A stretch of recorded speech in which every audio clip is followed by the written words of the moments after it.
Every muscle in your body needs protein to survive. Every senior over 60 actually needs more protein than they did at 40, not less.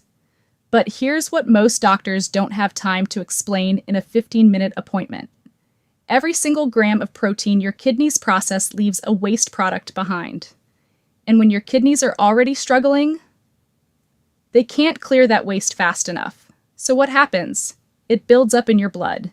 You feel exhausted, your legs swell, your mind gets foggy, and you start thinking you're just getting old, when actually you're being quietly poisoned by the wrong protein choices.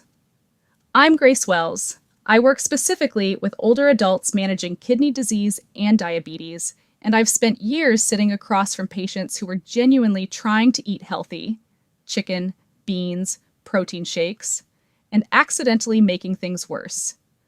Today, I'm going to show you exactly what to eat instead.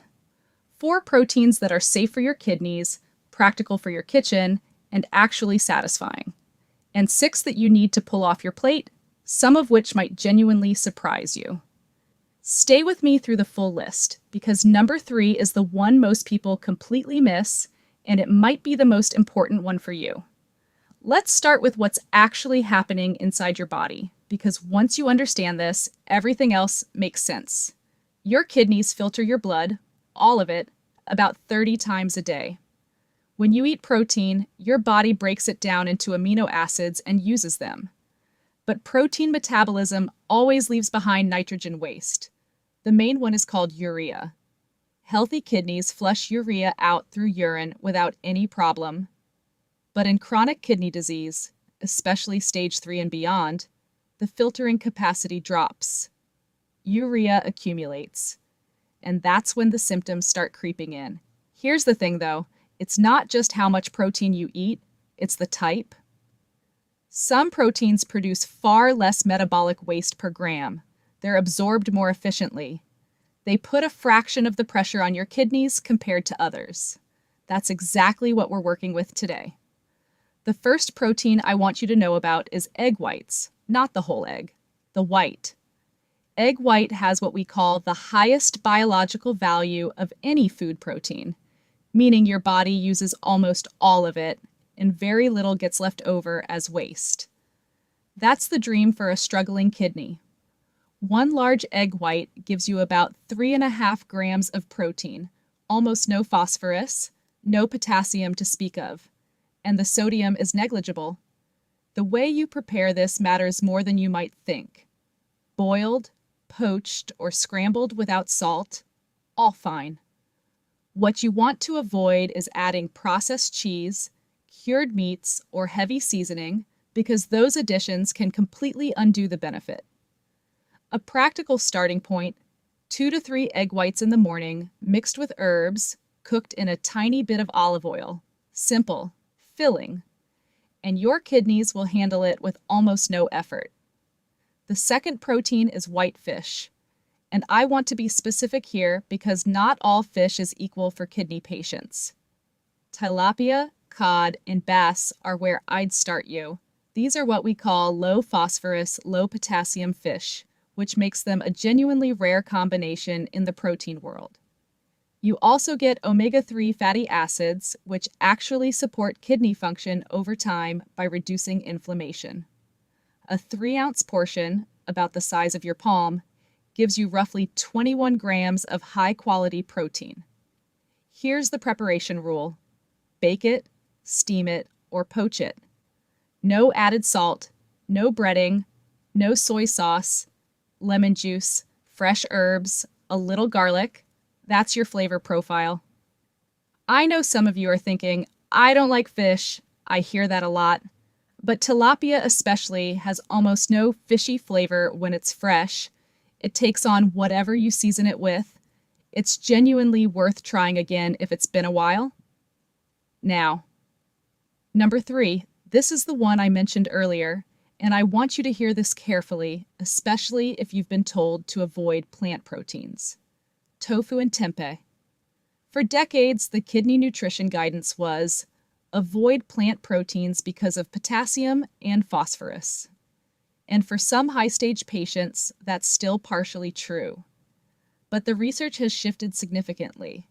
The phosphorus in plant proteins, it's bound to something called phytate, and humans absorb far less of it than the phosphorus in animal proteins.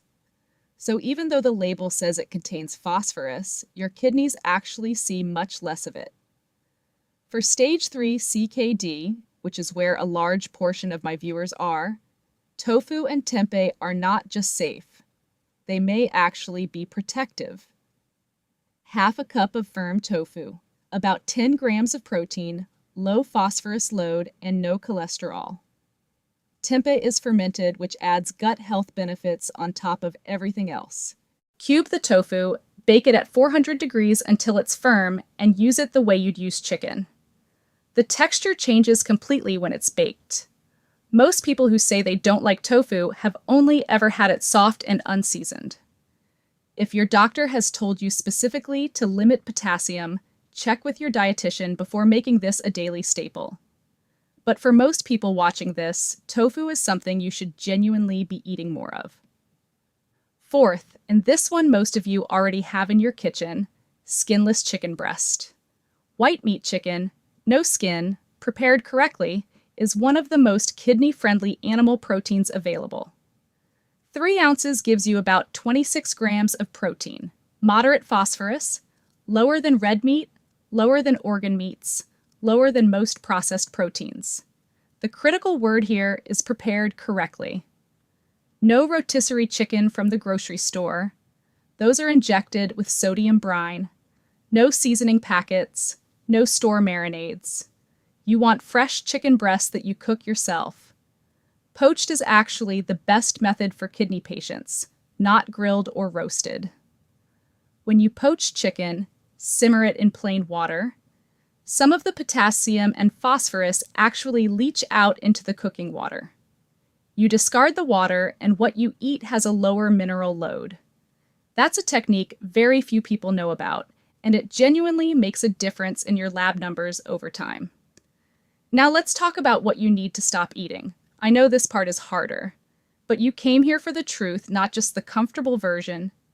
The first is red meat, beef, pork, lamb, especially processed forms, are high in phosphorus, high in saturated fat, and they generate significantly more metabolic waste per gram than the proteins I just described. For kidneys that are already working at 50% or less, red meat is a real burden. This doesn't mean you can never have it again, but if you're eating it daily, that needs to change. Second, deli meats, salami, sausage, ham, bacon. These are doubly problematic. They're high in sodium, which drives blood pressure and fluid retention.